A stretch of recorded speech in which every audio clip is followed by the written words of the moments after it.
প্রাণ প্রিয় লালমনিরহাটবাসী, আপনারা সকলে কেমন আছেন? আলহামদুলিল্লাহ। আমাদেরকে ভালো রেখেছেন কে? সুন্দর সমাজ বিনির্মাণে কয়টি আমল? সুন্দর সমাজ বিনির্মাণে কয়টি আমল? অথবা বলতে পারি সুন্দর সমাজ বিনির্মাণে আমাদের করণীয় কি? পড়েন না সুবহানাল্লাহ। একটা দুইটা নয়, আল্লাহ তাআলার কোরআন এবং নবীর সুন্নাহ থেকে আমি পয়েন্ট আউট করেছি সুন্দর সমাজ বিনির্মাণের জন্য বর্তমান বাংলাদেশের জনগণের করণীয় আমল হচ্ছে তিনটা। আওয়াজ দিয়ে বলেন কয়টা? আমার বন্ধুগণ মনোযোগ বাড়ায় দেন। আমরা সমাজের সামাজিক মানুষ, আমরা সমাজটাকে সুন্দর করতে চাই, সমাজটাকে ঢেলে সাজাতে চাই। আল্লাহ রাব্বুল আলামিন মানুষদেরকে দুনিয়াতে পাঠালেন, পাঠানোর পর ঘোষণা দিলেন, বান্দারে তোরা হলি সৃষ্টির মধ্যে সেরা, আশরাফুল মাখলুকাত। পড়েন সুবহানাল্লাহ। কোরআনে কারিমে বলা হলো, হাল আতা আলাল ইনসানি হিনুম মিনাদ দাহরি লাম ইয়াকুন শাইআম মাযকুরা। আর একটু জোরে বলা যাবে না? আল্লাহু আকবার। আল্লাহ রাব্বুল আলামিন বলেন, বান্দারি এমন কোন নাম নাই, এমন কোন তোর গন্ধ নাই, এমন কোন পরিচয় তোর ছিল না, আমি আল্লাহ তোর নাম দিলাম, সম্মান দিলাম, দুনিয়াতে আশরাফুল মাখলুকাত বানালাম। জোরে পড়ুন সুবহানাল্লাহ। এই মনুষ্য জাতি হয়ে দুনিয়ার জমিনে আগমন করলাম। কষ্ট হচ্ছে? এই মনুষ্য জাতি হওয়ার পর দুনিয়ায় আসলাম। আল্লাহ বলেন, গোলাম তুই একা একা চলবি না, দলবদ্ধ হয়ে চলবি, সামাজিক ভাবে চলবি। কোন সুবহানাল্লাহ। আল্লাহ রাব্বুল আলামিন আরো বলেন, ওয়ামা খালাকতুল জিন্না ওয়াল ইনসা ইল্লা লিয়াবুদুন।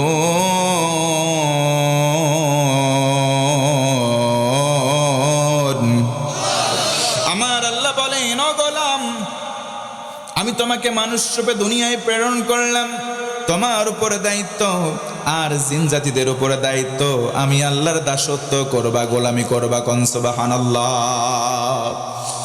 এক নম্বর আমল হলো, এই সমাজ যদি সুন্দর করতে হয়, ও মুসলমান ভাইয়েরা, এক নম্বর আমল হলো ন্যায় বিচার প্রতিষ্ঠা করা লাগবে। জোরে বলেন, কি বিচার? ন্যায় বিচার সমাজে আজকে খুঁজে পাওয়া যায় না, নেই বিচার খুঁজে পাওয়া যায় না। এই জন্য বাংলার জমিনে অতীতের দিকে তাকান, অনেকে একবারে বিচার না পেয়ে ফাঁসির দড়িতে ঝুলে মারা গেছে। কথা বলেন ঠিক কিনা?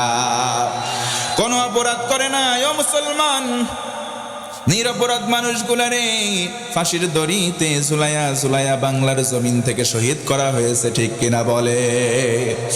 আল্লাহ রাব্বুল আলামিন বলেন, সমাজটাকে যদি সুন্দর করতে চাও, সমাজ বিনির্মাণে এক নম্বর আমল হলো সমাজে ন্যায় বিচার প্রতিষ্ঠা করো। জোর গলায় বলা লাগবে সুবহানাল্লাহ। এই ন্যায় বিচার সমাজের মধ্যে নাই। তিরমিজি শরীফের হাদিস, নবীজি বলেন, মান ক্বালা বিহি সাদাকা, কোরআন দিয়ে যারা বলে তারা সত্য বলে, ওয়া মান হাকামা বিহি আদাল, কোরআন দিয়ে যারা বিচার করে তারা হলো ন্যায় বিচারক। তার মানে আল্লাহর কর্মসূচি হলো ন্যায় বিচার করা লাগবে। নবীজি বললেন, ন্যায় বিচার করতে কোরআন লাগবে। তোরে বলেন কি লাগবে? এই কোরআনের বিচার যেখানেই হবে সেখানে ন্যায় বিচার 100% কায়েম হবে। ঘোষণা কার? আমার বন্ধুগণ মনোযোগ বাড়ায় দেন। আল্লাহ নবীর জামানায় নবীজি আমার কোরআনের বিচার কেমন করে মানুষের মাঝে করতেন, নবীজি আমার সমাজটাকে সুন্দর বানালেন। ওই জামানার সময় কেমন করে সমাজ সুন্দর হতো, অনুরূপ যদি আমরাও ফলো করি আমাদের সমাজ সুন্দর হবে। কথা কোন ঠিক কিনা? তার মানে আমরা বলতে চাই, ও মুসলমান, সমাজকে যদি সুন্দর বানাতেই হয়, আল্লাহর রাসূল এবং তার সাহাবীদের পদাঙ্ক অনুসরণ করার বিকল্প কোন রাস্তা? নবীজির জামানায় নবী কোরআন হাতে নিলেন, মানুষের দ্বারে দ্বারে প্রচার করলেন। কেউ কেউ মন খারাপ করে বসে রইলেন, কোরআনের কারণে মার খাওয়া শুরু হয়ে গেল। আয়াত কারিমা নাযিল হয়ে গেল, তাহা মা আনজালনা আলাইকাল কুরআনা লিতাশকা। ওগো নবীজি শুনে নেন, কোরআন এই জন্য নাজিল করি নাই যাতে আপনার ভাগ্য নষ্ট হবে, বরং কোরআন নাজিল করেছে আপনার ভাগ্যকে সুমহান বানাবার জন্যে। এক নম্বর হলো ন্যায় বিচার সমাজে কায়েম করতে হবে। 2 নম্বর হলো পারস্পরিক সহযোগিতা এবং ভ্রাতৃত্ববোধ বাড়াতে হবে। ও মুসলমান, আজকের সমাজ একজন বিপদে পড়ে 10 জন উচিত ছিল তারে উদ্ধার করবে, কিন্তু বাঙালিরা করে না। কথা বলেন ঠিক কিনা? একজন বিপদে পড়লে 10 জন লাথি দিয়ে দাবায় দেয়। কথা বলেন ঠিক কিনা? তাআওয়ানু বিল বিররি ওয়াত তাকওয়া, আল্লাহ বলেন গোলাম কল্যাণকর কাজে একে অপরের সহযোগী হও, কিন্তু শুধু দলের ফারাক। এ দল করে একটা, অন্য আপন ভাই দল করে আরেকটা, কেমন করে মামলা দেয়, কেমন করে অন্য মানুষ লেলিয়ে হামলা করে, বাংলার জমিনেই শুধু দৃশ্যমান। আছে না না? জোরে বলেন আছে না না? যদি সমাজকে সুন্দর করতে হয় 3টা আমলের বিকল্প কোনো পন্থা খোলা নাই। নাম্বার 1, 1 নম্বর আদল, ন্যায় বিচার কায়েম করতে হবে। 2 নম্বর ভ্রাতৃত্ববোধকে জাগ্রত করতে হবে। ভাইয়ে ভাইয়ে হানাহানি আমাদের পাবনা জেলায় থাকলেও ভাইয়ে ভাইয়ে মারামারি অন্তত লালমনিরহাটে নাই। আছে আছে? জোরে কোন আছে? ইন্নামাল মুমিনুনা ইখওয়াতুন ফাসলিহু বাইনা আখওয়াইকুম ওয়াত্তাকুল্লাহ। ঘোষণা কার? আল্লাহ রাব্বুল আলামিন বলেন, তোমরা এক মুমিন অন্য মুমিনের ভাই। তোমাদের দায়িত্ব হলো কেউ যদি অন্যায় করেও ফেলে, ভুল করেও ফেলে, তুমি আরেকজন সংশোধন করে দাও। তোমাদের ভেতরে যদি দ্বন্দ্ব লেগে যায়, তোমাদের ভেতরে যদি সংঘাত লাগে, ও মুসলমান, আল্লাহ ফর্মুলা জারি করে দিলেন, ফাসলিহু বাইনা আখওয়াইকুম, তোমার 2 ভাইয়ের সমস্যার সমাধান তুমি করে দেবা। দায়িত্ব আদেশ দিলেন, নামাজ পড়া যেমন দায়িত্ব, তোমাদের ভাইয়ের সংঘাত দূর করে দিবে, এটাও দায়িত্ব। কিন্তু আমরা দায়িত্ব নিই ঠিক, সংঘাত দূর করি না, সংঘাত বাধায়ে দেই। কথা বলেন ঠিক কিনা? 2 ভাইয়ের মধ্যে সংঘাত লেগে গেছে, ঝগড়া ফাসাদ লেগে গেছে। আল্লাহ বলেন, ফাসলিহু বাইনা আখওয়াইকুম, তোমার ভাইয়ের মধ্যে তোমরা সংশোধন করে দাও। আদেশ, কিন্তু আমরা আদেশ মানি ঠিক, সংশোধন করি না, আরো লাগায়ে দেই। কথা বলেন ঠিক কিনা? সমাজটা এই জন্য সুন্দর হয়ে যাচ্ছে। এক বাপের 2 সন্তান, এক দল করে এক ভাই, আরেক দল করে আরেক ভাই, শুধুমাত্র দলীয় পার্থক্যের কারণে 2 ভাই 2-এর শত্রু হয়ে গেছে। কথা বলেন আছে না নাই? কিন্তু ভাই আপনি দলের কারণে আল্লাহর হুকুম অমান্য করবেন না।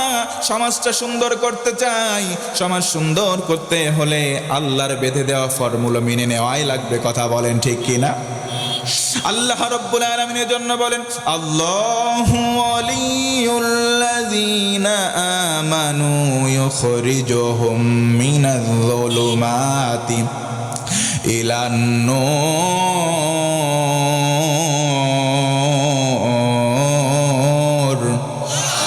আর জোরে একবার আল্লাহু আকবার। আল্লাহ রাব্বুল আলামিন বলেন, বান্দারে এই জন্য ঈমান আনো, মুমিন হও। যদি মুমিন হতে পারো, আমি আল্লাহ তোমার ওলি হব, তোমার বন্ধু হব। আমি আল্লাহ যদি কারো বন্ধু হই, যদি ওলি হই, কারো অভিভাবক, কারো গার্ডিয়ান হই, ও বান্দা শোনো, আমি আল্লাহ তোমার বিপদে ফেলে দেব না। আমি কুদরতি হাত দিয়ে তোমার হাতটা চেপে ধরব, তোমাকে জান্নাতের পথ, আলোর পথ, অন্ধকার থেকে টেনে বের করব, আলোর পথ ধরিয়ে দেব, ওই পথ সরাসরি জান্নাতের পথ। কোন সুবহানাল্লাহ। 1 নম্বর আমল কি বলেন?